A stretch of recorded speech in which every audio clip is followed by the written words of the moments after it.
Welcome to the Slop Farm. Enjoy the video. You start by preparing your case.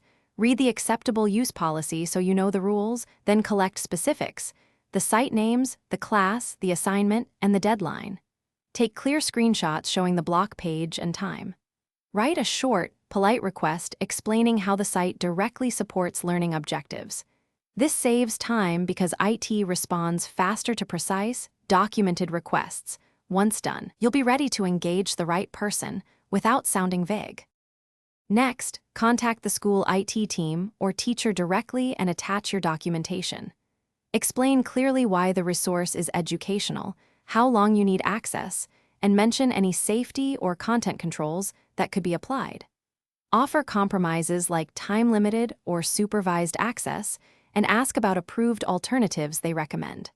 Make sure to be respectful and factual. IT staff are more likely to grant exceptions when a student demonstrates responsibility. Finally, follow whatever solution IT or your instructor provides. Use approved mirrors, library databases, or teacher-shared files. If immediate access remains blocked, download permitted materials for offline use before your deadline, or ask the instructor to supply extracts. Make sure to confirm any timelines or supervision requirements. Troubleshooting tip: if your request stalls, escalate politely. Ask the teacher to forward your request to IT or schedule a brief meeting so everyone understands the educational necessity.